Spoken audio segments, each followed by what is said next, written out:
down into a place in Little Britain Street, off Cable Street. And then I lived in Shinrow in County Offaly for a few years. Don't remember it very much. I was very young. Then I lived in a lock house between Bagenalstown and Loughlin Bridge in County Carlow. And then I was back here again. Then we're back here. And I've been here ever since. Not all the time. I've been away and I've had flats in this city and, you know. But this is the family home, yeah. I spent 45 years in rock and roll and I still have one foot in occasionally, right? But I did a lot of touring and I, you know, did front of house sound at one stage. And I did a lot of traveling and you had a lot of downtime sometimes. So I was always walking the streets and exploring the places, and you come across galleries and you come across museums, and invariably you can walk in, there's little or no charge. A lot of them are free, especially on the continent, they're all free. So you just walk in and you say, yeah, go. So I've always had a sort of a passing interest. I remember we were touring in Spain down the south, I think it was Toledo, and we walked into a cathedral and there was a mural by El Greco on one of the walls. But I think it was more so the whole ambience of the place, you know, a bit like the Sicilian chapel where the light was, it was a beautiful hot afternoon, about 3 o'clock in the afternoon. There was stained glass, you know, skylights, and the sun was coming, you know, the way the sun was coming in, and this beautiful mural at the back of the wall, you know. It was a religious piece, but like it was really, you know, and that was years ago. That was ever before I had an interest in art. I probably had my hand in designing so many posters over the years for rock and roll. I would come up with the idea, I would work with another artist, usually a graphic artist, right? Either by hand or on the computer, later at the computer. So I had my hands in a lot of design. And then when I was in the New Inn, as you remember, and my last venue, the music room, we had montages all on the whole wall. The whole wall in the New Inn was montages, right?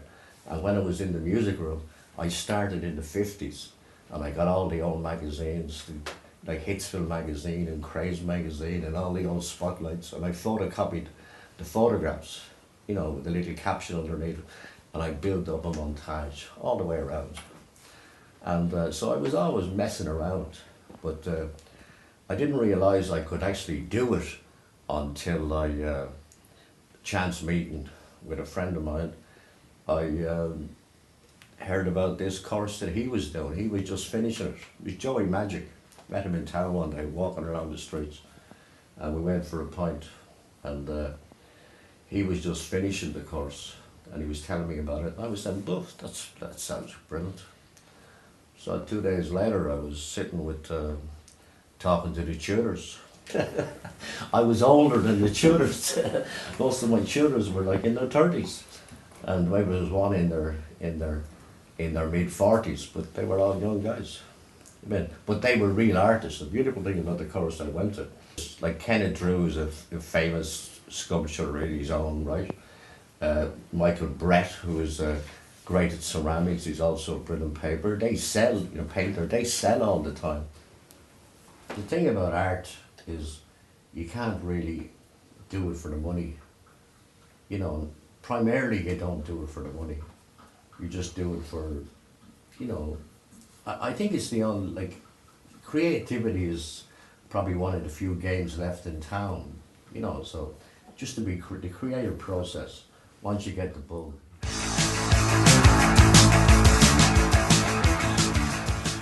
Henry Moore's work, the sculpture, you know, every time I saw some of his work in an art gallery or in a museum, I was always like amazed, you know, the shapes he had.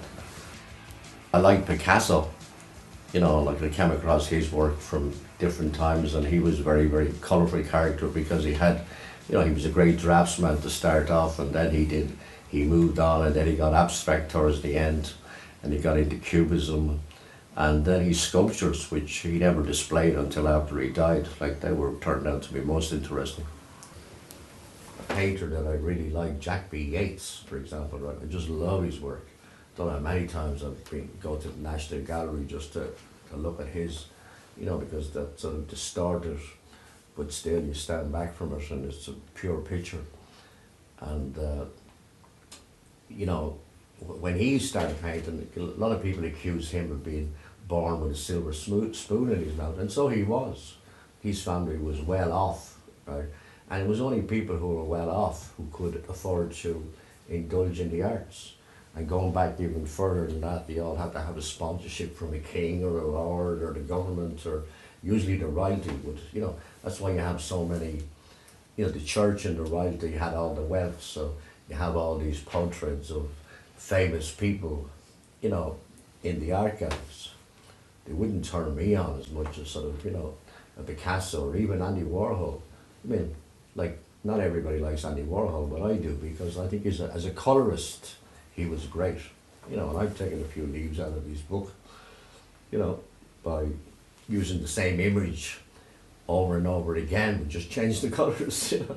So yeah, I'll have some of that.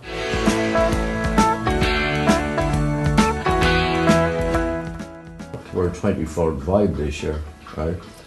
And I don't know how many more we're going to go. We're probably going to go to 25 and then just, you know, knock it on the head. That's the plan anyway. So, even though people will keep on, you know, monitoring, you know, do something. So I always said as long as I was alive and in Dublin, I would, you know, do something. I had a health issue, yeah. I had angina, and my surgeon was like, lay off, you know, take it easy. I mean, because I had that health issue in the middle of when I was in Connolly House. So in the middle of it, like, you know, when I was coming in the middle of my second year, and I was really enjoying myself, and then one day I just, you know, because I used to ride the bike all the time, and I found that I was getting tight across the chest. So I had to go and see my doctor, and he sent me directly from the surgery around to the hospital. No stop, went directly to jail. But they were very good, and they treated me. Within days I had the stent put in. So spent a couple of weeks there, another couple of weeks recovering, and went back to work again.